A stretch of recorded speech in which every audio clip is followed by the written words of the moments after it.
ఇప్పుడు ఈ ప్రాబ్లం ఎట్లుంది, చైన్ రూల్ లెక్క ఉంది. అంటే ఫస్ట్ లాగ్ ఫంక్షన్ వచ్చి సైన్ ఫంక్షన్ ఇచ్చి మళ్ళీ లాగ్ ఫంక్షన్ ఇచ్చింది, అవును కదా. సో ఈ ప్రాబ్లంకి మనం ఏం చేస్తామంటే సొల్యూషన్ గివెన్ ఇట్లా కంటిన్యూయేషన్ మనకి పర్ఫెక్ట్ లాగ్ ఎక్స్ లెక్క లేదు కదా. సో ఈ ఎక్స్ ప్లస్లో సంథింగ్ ఉంది కదా, సో దాన్ని మనం చైన్ రూల్ అంటాం. ఫస్ట్ ఇచ్చింది రాద్దాం.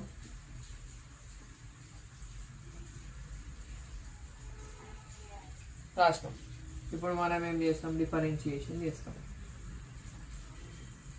అప్పుడు dy/dx equals to dy/dx of log of sine of log x. ఇంతేగా. ఫస్ట్ ఇది మొత్తాన్ని మనం x అనుకుంటాం. So dy/dx of log x ఏం తెలుసు మనకి, that is 1/x. Since so 1/sin of log x.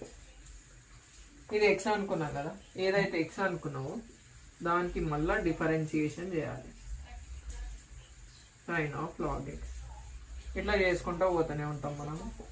1/sin of log x. dy/dx of sin x ఏం తెలుసు మనకి, ఇది మొత్తాన్ని మనం x అనుకోవాలి. sin x అంటే plus cos x. So into cos of log x. ఇది ఏదైతే x అనుకున్నామో మళ్ళా దాన్ని మళ్ళా చేయాలి. సో ఇది log x మనకు డైరెక్ట్ ఉంది కాబట్టి ఆడికి ఆపిస్తాం. కాస్ బై సైన్ ఏమవుతుంది, cot of log x. dy/dx of x 1/x. therefore answer is cot of log x by x. ఇదేంది, లాస్ట్కి dy/dx అని చెప్పి రాయాలి, అంతే.